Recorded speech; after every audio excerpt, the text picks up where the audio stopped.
को छोड़कर जा सकता है या मालिक को 1 मिनट में समाप्त भी कर सकता है। इसलिए नौकर के लिए बहुत आवश्यक होता है कि वो अपने मालिक को अहो भाग्य में देखे, ऊंचा समझे, ऊंचा माने। और मालिक के लिए नौकर के प्रति ये जरूरी होता है कि वो नौकर को हमेशा नीचा बनाए, नीचा दिखाए, उससे नीचे काम करवाए। ये बात अगर हमें समझ में आए तो अंग्रेजों की नीति हमें समझ में आएगी।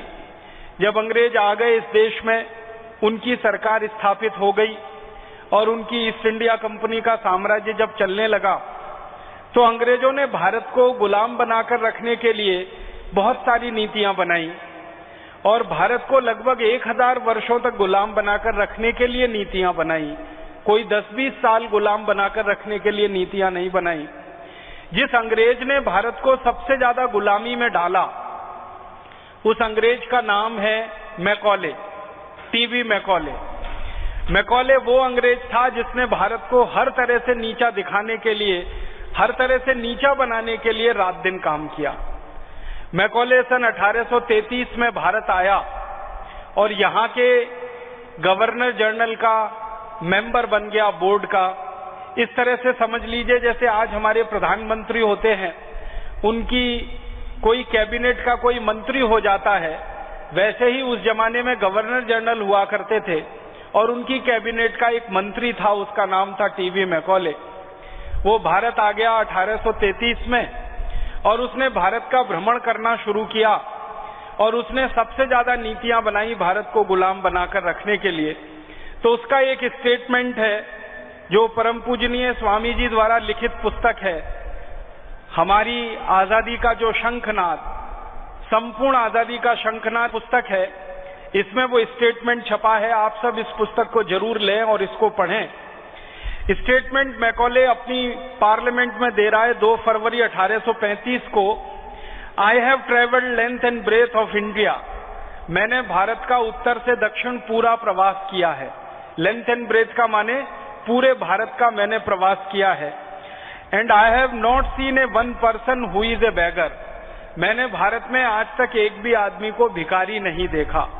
माने एक भी भारतीय गरीब नहीं है और भिखारी नहीं है, माने भीख मांगने वाला कोई भारतवासी उसने नहीं देखा। फिर वो कहता है I have never seen a thief in India. मैंने भारत में किसी को चोर नहीं देखा। माने यहाँ कोई चोरी नहीं करता है, यहाँ कोई भीख नहीं मांगता है। और इसी स्टेटमेंट में, ये 3.5 घंटे का स्टेटमेंट है उसका, इसमें वो आगे कहता है कि मैंने भारत में किसी को बेरोजगार नहीं देखा। एक भी आदमी ऐसा नहीं है जो खाली बैठा हो, काम नहीं करता हो। तो ना तो उसने कोई भिखारी देखा, ना उसने कोई चोर देखा, ना उसने किसी को बेरोजगार देखा। इसका मतलब क्या है कि सन 1833 में जब मैकॉले भारत आया और उसके लगभग 1.5-2 साल के बाद वो ब्रिटिश पार्लियामेंट में ये बात कह रहा है 1835 2 फरवरी को कि भारत में कोई गरीब नहीं, भुखमरी का शिकार नहीं, चोर नहीं। इसका माने भारत आर्थिक रूप से बहुत समृद्धशाली देश है। इस स्टेटमेंट का सीधा मतलब है भारत की आर्थिक शक्ति बहुत है, भारत के लोगों के पास पैसा बहुत है, भारत के लोगों के पास काम बहुत है, रोजगार बहुत है, आदि आदि। इससे आगे की बात है जो बहुत महत्व की है, जो आज मेरे व्याख्यान का मुख्य विषय है। वो कहता है सच wealth I have seen in this country. मैंने इतनी संपत्ति, इतनी दौलत इस देश में देखी है जो शायद दुनिया के किसी देश में उसने नहीं देखी। क्योंकि भारत आने के पहले वो दुनिया के और भी कई देशों में गया ईस्ट इंडिया कंपनी की तरफ से, तो बाकी किसी देश में उसको इतनी दौलत और संपत्ति नहीं दिखाई दी जितनी भारत में उसने देखी। और उसके बाद की जो महत्व की बात कह रहा है, such high moral values, people of such calibre that I do not think we would ever conquer this country. वो कह रहा है कि इतने मजबूत लोग हैं यहाँ के, और यहाँ के लोगों का नैतिकता इतनी ऊंची है। मॉरल माने नैतिकता। यहाँ के लोगों की नैतिकता इतनी ऊंची है, यहाँ के लोगों की सामाजिकता इतनी ऊंची है, यहाँ के लोगों की ताकत इतनी अधिक है, मानसिक, शारीरिक, कि हम कभी भी इस देश को जीत नहीं सकते, अर्थात हम कभी भी इस देश को गुलाम नहीं बना सकते। ये वो अपने स्टेटमेंट में कह रहा है। मतलब क्या है नैतिक रूप से ऊंचे लोग हों, धार्मिक रूप से ऊंचे लोग हों, सामाजिक रूप से ऊंचे लोग हों, चारित्रिक रूप से जब बहुत ऊंचे लोग होते हैं तो उनको गुलाम बनाना एकदम असंभव होता है, संभव नहीं होता है। जिनके चरित्र ऊंचे होते हैं, जिनकी नैतिकता ऊंची होती है, जिनकी मान्यताएं ऊंची होती हैं, जिनकी सभ्यता में ऊंचाइयां बहुत होती हैं, परंपराएं जिनकी बहुत ज्यादा अच्छी होती हैं, मजबूत होती हैं, ऐसे लोगों को गुलाम नहीं बनाया जा सकता। ये मैकॉले भारत की बारे में अंग्रेजी संसद में कह रहा है 2 फरवरी 1835 को कि हम भारत को कभी गुलाम नहीं बना सकते, कभी जीत नहीं सकते। फिर आगे वो एक बात कह रहा है, अगले स्टेटमेंट में वो कह रहा है कि यदि भारत को गुलाम बनाना है तो हम बना नहीं सकते, ये देश बहुत मजबूत है हर तरह से, लेकिन अगर इस देश को गुलाम बनाना है तो हमें भारत के लोगों की रीढ़ की हड्डी तोड़नी पड़ेगी। अब ये एक मुहावरा है, रीढ़ की हड्डी तोड़ना। हमें भारत के लोगों को अगर गुलाम बनाना है तो रीढ़ की हड्डी तोड़नी पड़ेगी। ऐसे समझ लीजिए जैसे किसी व्यक्ति को कमजोर करना है तो रीढ़ की हड्डी तोड़ दो, वैसे ही भारतीय समाज को तोड़ना है, गुलाम बनाना है तो भारतीय समाज की रीढ़ की हड्डी को तोड़ना पड़ेगा। तो वो रीढ़ की हड्डी क्या होगी? वो भारत की नैतिकता है, वो भारत के लोगों का चरित्र है, वो भारत के लोगों की ऊंचाई है, वो भारत के लोगों की सारी मान्यताओं की मजबूती है।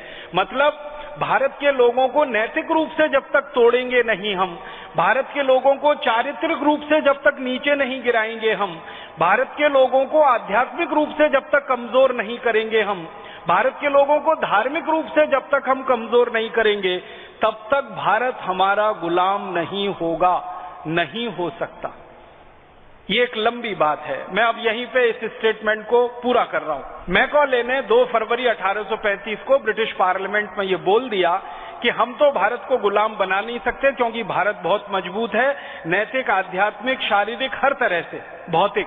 लेकिन अगर इस देश को गुलाम बनाना है तो इसको नैतिक रूप से, चारित्रिक रूप से, सामाजिक रूप से नीचे दिखाना पड़ेगा, तोड़ना पड़ेगा, कमजोर करना पड़ेगा, तभी ये देश हमारा गुलाम होगा। ये बात हमें समझनी चाहिए मैकॉले की उसके द्वारा दिए गए स्टेटमेंट से। ये एक बात हुई। अब इससे स्पष्ट क्या होता है कि अंग्रेजों की सरकार की नीति क्या है? भारत के लोगों को तोड़ना है, नैतिक रूप से, चारित्रिक रूप से। तो उसके लिए क्या कर रहे हैं अंग्रेज? अब एक दूसरे अंग्रेज का मैं आपको स्टेटमेंट सुनाता हूं। एक अंग्रेज हिंदुस्तान में आया, जैसे मैकॉले एक अंग्रेज आया वैसे ही एक अंग्रेज आया, उसका नाम था ब्रेकन, फ्रांसिस ब्रेकन। वो अंग्रेज अधिकारी है, भारत में आता है, और ये अंग्रेज अधिकारी ईस्ट इंडिया कंपनी के साथ आया, और ईस्ट इंडिया कंपनी के साथ आने के बाद इसने कलकत्ता में प्लासी के युद्ध के बाद ईस्ट इंडिया कंपनी ने जो लूट मार की, उस लूट मार में ये शामिल रहा। इसके बाद ये वापस इंग्लैंड चला गया। इंग्लैंड जाने के बाद ब्रिटिश पार्लियामेंट में समय समय पर बहस होती थी तो उसमें ये हिस्सा लेता था। एक बार ब्रिटिश पार्लियामेंट में बहस हुई सन 1832 में, और बहस ये हुई कि भारत में अंग्रेजी साम्राज्य को स्थापित करने की दृष्टि से हम क्या क्या काम ऐसे कर रहे हैं जिससे भारतवासियों के चरित्र गिर रहे हैं या भारतवासियों की नैतिकता में कमी आ रही है।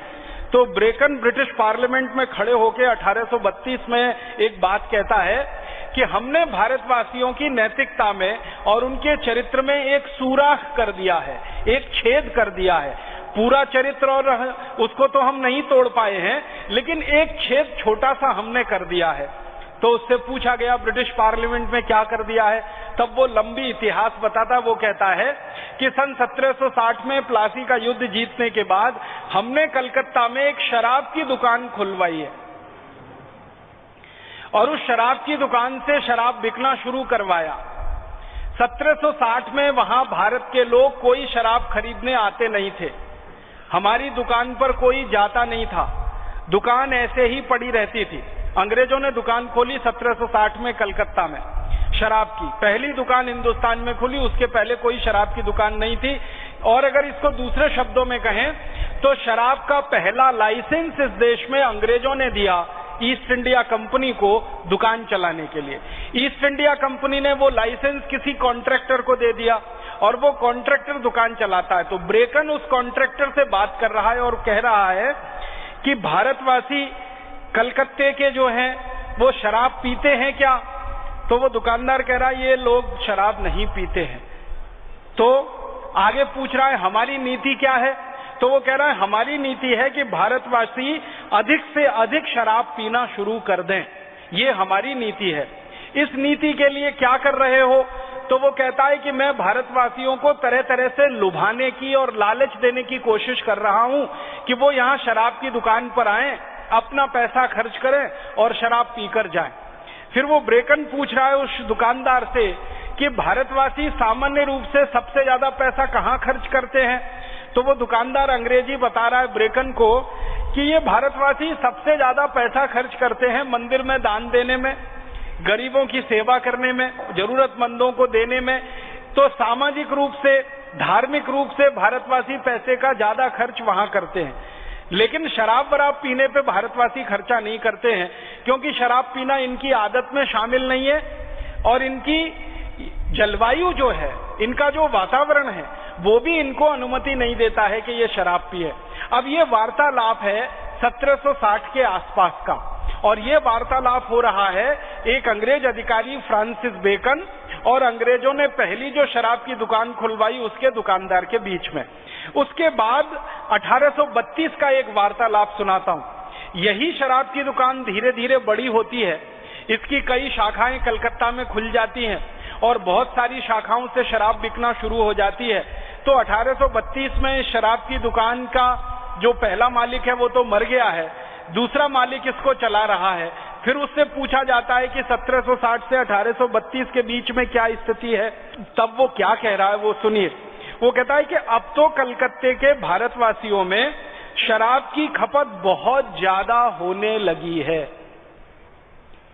आप इसको ध्यान से समझिए, 1760 तक एक भी भारतवासी कलकत्ते में शराब नहीं पीता, एक भी भारतवासी भारत में शराब नहीं पीता, और 1832 के आते आते वो शराब की दुकान का मालिक कह रहा है कि अब तो कलकत्ते में भारतवासियों में शराब की खपत बहुत अधिक होने लगी है। जो भारतवासी अधिक पैसा खर्च कर सकते हैं वे सब अधिक से अधिक शराब पर पैसा खर्च कर रहे हैं। हमारी दुकान से भारतवासी शराब खरीदते हैं, ब्रांडी खरीदते हैं, बियर खरीदते हैं, शैंपेन खरीदते हैं और अन्य हमारी शराबें यहाँ काफी बिकती हैं। फिर एक अंग्रेज उस दुकानदार से पूछ रहा है कि भारतवासी ये ब्रांडी, बियर, शैंपेन में से सबसे ज्यादा क्या पीते हैं? तो वो उत्तर दे रहा है कि सबसे ज्यादा शैंपेन पीते हैं। फिर उसके बाद आखिरी सवाल वो अंग्रेज पूछ रहा है 1832 में कि पहले क्या भारतवासी शराब पीते थे? तो वो दुकानदार कह रहा है कि मेरा जो पूर्व मालिक था, माने पहला लाइसेंस जिसको मिला वो मर गया, उसके बाद दूसरा लाइसेंस वाला कह रहा मेरा पहले वाला जो मालिक था वो अक्सर मुझसे कहा करता था कि कोई भारतवासी यहाँ शराब पीने नहीं आता था, जब भी होता था तो कोई अंग्रेज अधिकारी आकर शराब पीता था या अंग्रेज आकर शराब पीता था। तो वो कह रहा है कि पहले तो कोई भारतवासी शराब पीने आता नहीं था। क्यों? वो पूछ रहा है क्यों?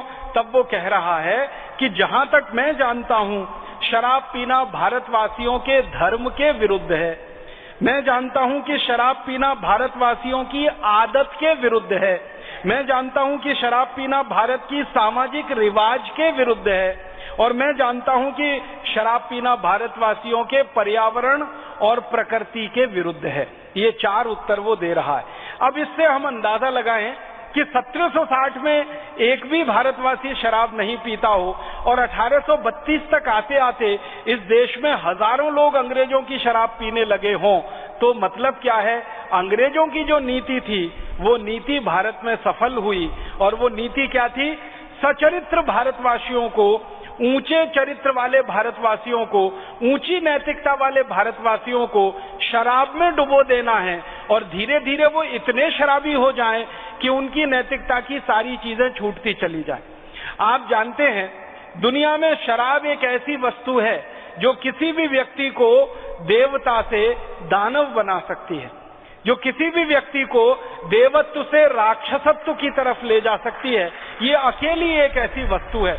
आप जानते हैं और आपने बार बार सुना होगा कि जो व्यक्ति शराब पी लेता है उसको अपनी पत्नी और बेटी का अंतर समझ में नहीं आता। जो व्यक्ति शराब पी लेता है उसको बहन और पत्नी का अंतर भी समझ में नहीं आता।